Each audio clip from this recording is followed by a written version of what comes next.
So what are the key ingredients of all of the modules for you and the HSC paper too? First of all, you need to know the rubric off by heart. The rubric is in the syllabus and it's in the prescriptions book. The rubric is where the HSC committee in March will actually design your HSC paper. They will go in there and they'll unpack it. They'll look for what's not been asked before, and they'll look for what could they ask you for your exam. They'll focus on the key concept of the prescribed texts, so you need to know what they are. Not just, what the setting is or what the content is, that's all important, but what are the key ideas of each one of the texts?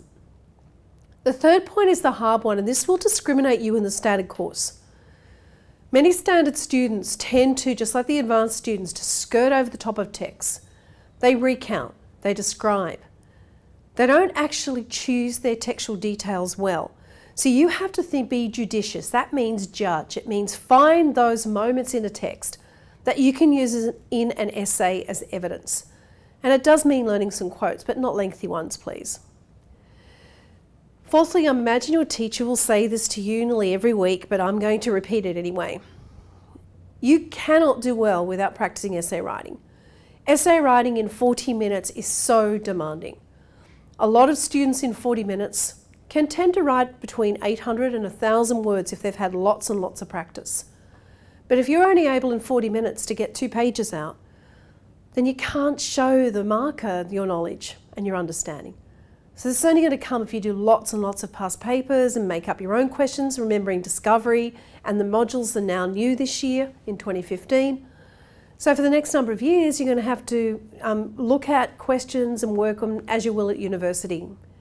When discussing 2 texts, for example, as you do for Module A and C, or at 3 even, you're going to aim for integration between the texts and consider how meaning is conveyed. So what do your essays look like then? You're going to have an overarching thesis through the question to a specific line of argument, which is your point of view. So the question drives that.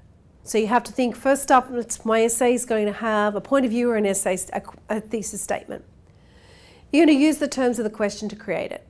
You're then going to have at least 1 or 2 supporting arguments or ideas to further the thesis, to address the question. So a really good introduction would have thesis, 2 ideas through your text, and then straight into the essay. Your teachers would have talked to you since Year 7 about topic sentences because they signpost your key ideas and build your argument. But just make sure you're not writing little mini essays within your entire essay. Make sure there's a lovely flow between your paragraphs. And this means the transition sentence. A transition sentence is really important because it links your paragraphs together. So the last word might be the last word that you've used in your previous paragraph.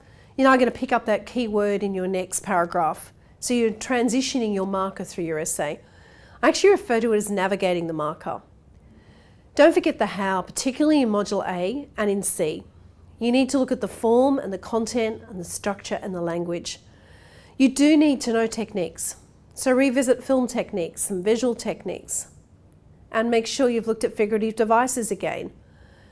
But when you're talking about them, try not to do this shopping list of techniques. So instead, reverse your sentence. Most students will go the metaphor, e.g., give an example and then say what it means. We'll reverse it. Start with the idea first, and it makes your essay look that little bit more sophisticated. When discussing the text again, aim for integration. Have a look at some great verbs. There's going to be some verbs you can look at, but things like explicates, clarifies, amplifies, challenges, affirms, they drive your argument because most of the arguments are about evaluating, explaining, discussing in terms of your essay. So the verbs actually drive the ideas through for the marker for you. And then the connecting words actually make the essay link all the way through, like furthermore, moreover, conversely, additionally, indeed. Remember, you're structuring an argument. You're presenting your voice, your ideas, your point of view.